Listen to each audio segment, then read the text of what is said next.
நமச்சிவாய. ஓம் சர்வேஸ்வராய போற்றி. இன்னைக்கு பார்க்குறது சிறு கலாக்காய். பெருகலாக்காய் பெரிதாக இருக்கும், சிறு கலாக்காய் சின்னதாக இருக்கும். ஒவ்வொரு தாவரங்கள்லையும் ஒவ்வொரு மரங்கள்லையும் செடிகள்லையும் சின்னதும் பெருசுமாக இருக்கிறது. சிறுகலக்காய் பெருகலக்காய், சிறுகடுக்காய் பெருகடுக்காய், சிறுநெல்லி பெருநெல்லி என்று ஒவ்வொன்றும் பல வகையான சின்னதும் பெருசுமாக உயிரினங்களில் விலங்குகளில் இருப்பது போன்று தாவரங்களிலும் சின்னது பெருசுமாக இனங்கள் இருக்கின்றது. அந்த வகையில் இன்று சிறு கிளாக்காயை பார்ப்போம்.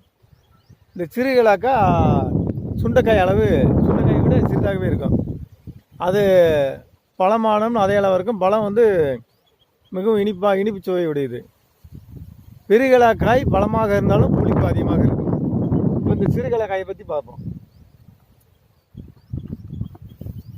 சிறு கலாக்காய் இதுக்கு மேலே வளராமல், இதுக்கு மேல் வளராது. காய் இப்படி தானே இருக்கும். காயை நம்ம ஊறுகாய் போட்டுக்கொள்ளலாம். இதை நம்ம ஊறுகாய் போட்டு பயன்படுத்திக்கலாம். பழமாக இருந்தாலும் சாப்பிடலாம். ஊறுகாய் போட்டு பயன்படுத்தும் போது நமக்கு மருந்தாக பயன்படுகிறது. இதை சாப்பிடும்போது கணையும் வேலை செய்யும். கணையத்தை தூண்டக்கூடிய சக்தி இந்த சிறு கலாக்காய்க்கு இருக்கிறது. இதனுடைய பழம் இப்போதான் பழுக்க ஆரம்பிக்கிறது. இதனுடைய பழம் இப்போதையும் பழுக்க ஆரம்பிக்கிறது.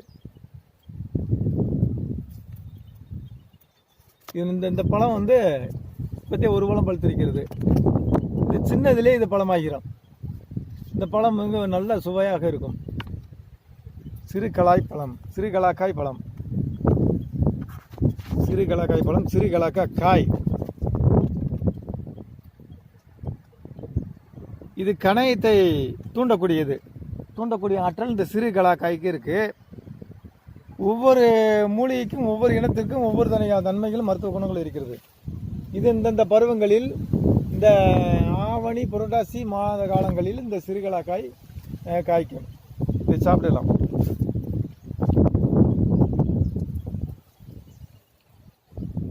பழம் நல்ல 10% புளிப்போடு 90% இனிப்போடு இருக்கும். இந்த காயை உணவோடு நம்ம சேர்த்துக்கொள்ளலாம். ஊறுகாயாக பயன்படுத்தி சாப்பிடும்போது இன்சுலினை கணையத்தை தூண்டி உடம்புள்ள இயக்கத்துக்கு அது பயன்படும். பெருகலாக்காய் புளிப்பு அதிகமாக இருக்கும். இதில் புளிப்பு குறைவாக இருக்கும்.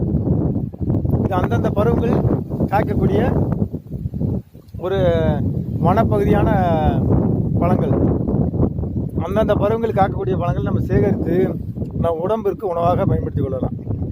இதனுடைய இலை, அந்த பெருகலக்காய் இலை பெரிதாக இருக்கும். இந்த சிறுகலக்காய் இலை இந்த சின்ன இலையாக இருக்கும். அதே வடிவத்தில் சின்ன இலையாக இருக்கும். முற்கள் சிறிய முள்ளாகவே இருக்கும். இந்த அடையாளத்தை பார்த்துக்கொள்ள வேண்டும். இந்த சிறுகலக்காய் பழம் போன்று ஒரு கொடிகள், பல கொடிகள் கரையென்று இருக்கும். அதை நாம் அடையாளம் பார்த்து நம்ம பிடுங்க வேண்டும். சிறுகலக்காய் என்றால் இந்த முள்ளோடு இந்த